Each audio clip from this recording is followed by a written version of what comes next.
Dans l'ombre des médias est aussi disponible en podcast.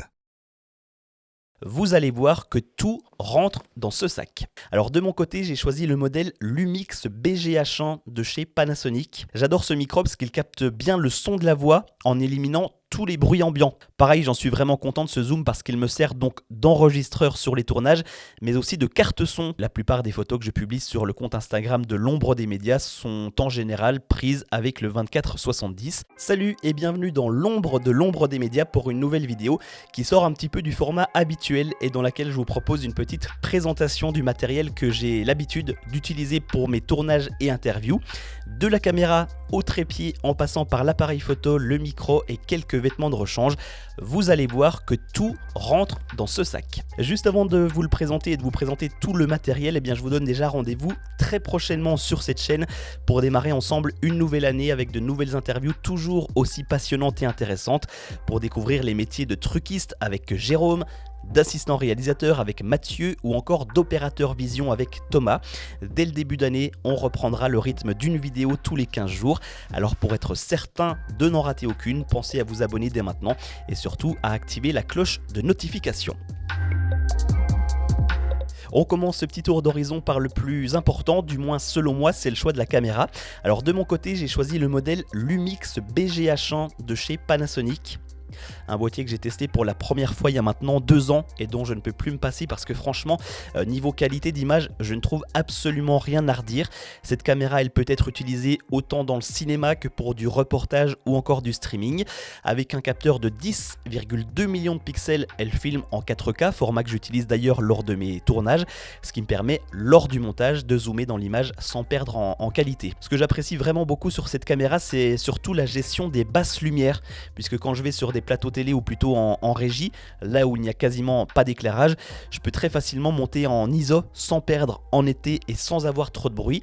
J'ai déjà filmé à 4, 5, 6, 7000 ISO sans que ça pose aucun souci sur le rendu final et je pense qu'on peut aller bien au-delà. Deux autres petites choses que je trouve très pratiques sur ce boîtier mais qui sont présentes évidemment sur bien d'autres caméras ou appareils photo, c'est d'abord l'option de stabilisation qui permet de limiter un petit peu les dégâts quand on ne peut pas utiliser de trépied et franchement le résultat est plus que correct. Et puis autre chose que j'apprécie, c'est l'enregistrement de mes réglages grâce à un menu qui permet de stocker jusqu'à 9 réglages différents. Donc que je sois en studio comme ici pour ce genre de vidéo ou en streaming ou en reportage, j'ai mes réglages qui sont prêts et j'ai juste à les activer en fonction de là où je suis et de ce que je veux faire. Alors le but de cette vidéo n'est pas d'entrer dans tous les détails, d'abord parce que je ne suis pas un expert niveau matériel et surtout qu'il existe déjà pas mal de contenu sur YouTube si vous souhaitez en savoir davantage à propos de ce BGH1, donc n'hésitez pas à fouiller. Et puis pour en finir avec ce boîtier, j'utilise un objectif 12-60 mm qui m'offre déjà pas mal de possibilités pour tourner mes interviews. Et puis autre chose très importante à savoir, c'est que le BGH1 est une vraie caméra, donc un boîtier qui ne permet pas de prendre de photos contrairement à un réflexe ou un hybride, donc surtout sachez-le avant d'investir.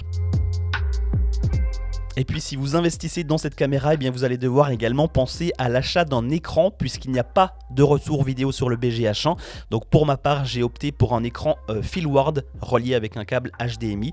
Je vous mets toutes les infos en description avec les liens directs sur les différents articles. Et pour en terminer avec la partie vidéo, il y a quelques semaines, j'ai voulu tester une autre caméra de chez Panasonic qui me semblait plus facile et plus pratique pour mes voyages, donc que vous voyez en photo, et qui a très mal géré les basses lumières. Du coup, grosse déception en découvrant mes rushs qui étaient tout pâteux, c'est même pas du grain, c'est de la pâte.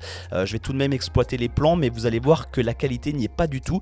Du coup, j'ai vite renvoyé le matériel, donc vraiment matériel à éviter si vous êtes en basse lumière. Heureusement que le son va sauver la vidéo finale. Après l'image, on passe à une autre partie très importante avec le son. Donc concernant le micro, j'ai acheté un Sennheiser E845, souvent utilisé en musique. J'adore ce micro parce qu'il capte bien le son de la voix en éliminant tous les bruits ambiants. Donc récemment, j'ai tourné par exemple une interview dans un car régie avec pas mal de bruit autour. Et le son de la personne interviewée est resté clair et propre, donc forcément, je conseille.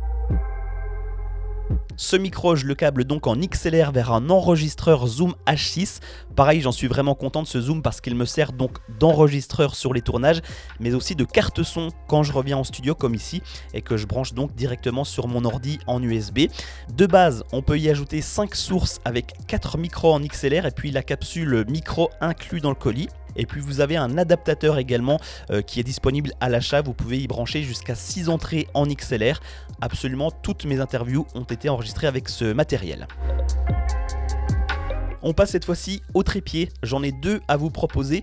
Le premier lorsque je voyage en train et qu'il faut que je réduise mon équipement, et le second plus robuste et donc beaucoup plus stable quand la SNCF est en grève et que je dois faire la route en voiture. Alors le premier c'est celui-ci, le Victive NT70 qui peut s'étendre jusqu'à 1,82 m, donc parfait pour être à hauteur du visage de la personne interviewée. Ses points forts ce sont évidemment son faible encombrement puisque plié, eh bien, le trépied ne mesure que 55 cm. Et évidemment sa légèreté puisque son poids est de 1,3 kg. Son prix aussi est intéressant puisqu'il est à moins de 50 €. Son point faible en revanche c'est évidemment sa stabilité comme tout ce qui est léger, mais si personne ne passe à côté pendant votre prise de vue ou qu'il n'y a pas une grosse rafale de vent, il fera parfaitement l'affaire. Le second, de la marque Sachtler, est beaucoup plus robuste puisqu'il pèse 5 kg, il s'étire jusqu'à 1,73 m. Son gros point fort c'est sa stabilité et puis sa facilité d'utilisation puisque vous avez que 3 loquets à débloquer pour le plier ou le déplier. Sa tête est ultra fluide, ce qui vous permet de réaliser de jolis plans en douceur. Et puis j'allais parler du point faible avec son encombrement, mais si vous voulez quelque chose de solide et qui dure dans le temps, c'est le trépied qu'il vous faut. En revanche, niveau prix, on n'est pas du tout dans la même gamme que le précédent puisque celui-ci est à 1600 € environ. Alors pour ma part, c'est un investissement que je ne regrette absolument pas et que je conseille à tous ceux qui font beaucoup de vidéos. On passe maintenant au boîtier photo, un boîtier qui me suit depuis des années maintenant, depuis au moins 5 ou 6 ans, voire peut-être même plus. C'est le Nikon D750 sur lequel je monte deux objectifs, un 24-70 de chez Tamron et un 70-200 de chez Nikon. Deux objectifs qui me permettent d'avoir une amplitude assez large. En revanche, le 70-200, je le prends uniquement quand je voyage en voiture parce qu'il prend énormément de place dans le sac et quand on voit déjà tout ce qu'il y a à mettre à l'intérieur, eh bien ça devient un petit peu plus compliqué. Donc la plupart des photos que je publie sur le compte Instagram de l'ombre des médias sont en général prises avec le 24-70. Vous pouvez d'ailleurs en voir quelques-unes en ce moment même à l'écran. On passe cette fois-ci à la GoPro que je prends avec moi sur tous les tournages au cas où. Alors je l'utilise très peu, mais il a été utile sur mes vidéos en immersion. J'en ai publié 2 sur la chaîne avec Tristan Carnet et Didier Frely qui se sont prêtés au jeu pour vous proposer un plan sur leurs mains en pleine réalisation. Tristan sur le Téléthon et Didier sur les 10 ans de Vendredi Tout est permis. Pour ça, j'ai utilisé la GoPro Hero 9 que j'ai montée sur un harnais.